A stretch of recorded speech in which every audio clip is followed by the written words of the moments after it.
Ward number 1 से जिला पंचायत पद के प्रत्याशी श्री मनोज निषाद जी को अपना बहुमूल्य वोट देकर भारी से भारी मतों से विजयी बनाएं।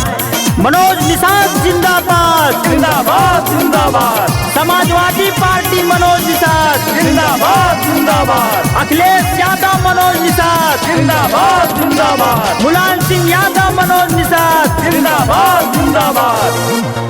मांगे ले आशीष चाची छूके चरनिया, चाची मांगे ले आशीष चाची छूके चरनिया, दे दिहा अपन दुलार। वोट मांगे बबुआ तोहार हे चाची हो, वोट मांगे बेटा बा तोहार, वोट मांगे बेटा बा तोहार हे चाची हो, वोट मांगे बबुआ तोहार। वार्ड नंबर 1 से जिला पंचायत पद के प्रत्याशी श्री मनोज निषाद जी का कहना है कि विकास की गंगा बहाऊंगा, कि विकास की गंगा बहाऊंगा। जब मैं जिला पंचायत सदस्य बनूंगा तो केवल मैं ही नहीं, मेरे क्षेत्र का हर बच्चा जिला पंचायत सदस्य होगा।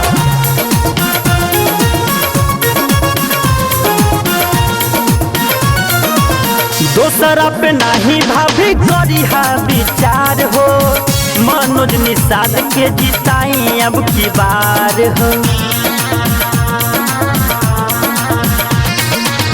दोसरा से होई नहीं कवनो सुधार हो, मनोज निषाद के जिताई अब की बार हो। सेवा तुहार करी तोहरे बाला कबा, बदली न कबहू विचार। वोट मांगे बबुआ तोहार हे चाची हो, वोट मांगे बेटा बा तोहार, वोट मांगे बेटा बा तोहार हे चाची हो, वोट मांगे बबुआ तोहार। जहाँ सड़कें नहीं बनी है वहाँ सड़कें बनवाने का काम करूंगा, जहाँ बिजली नहीं पहुँची है वहाँ बिजली पहुँचाने का काम करूंगा। जिले को 1 नंबर पर लाना, गांव को 1 नंबर पर लाने का काम करेंगे।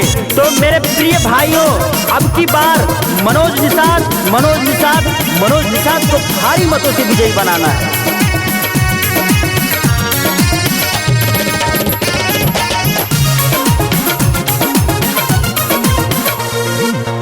गाबिले मनोज सक से ना तोहार हो, कहेले पिंकू भैया जीती है अब की बार हो।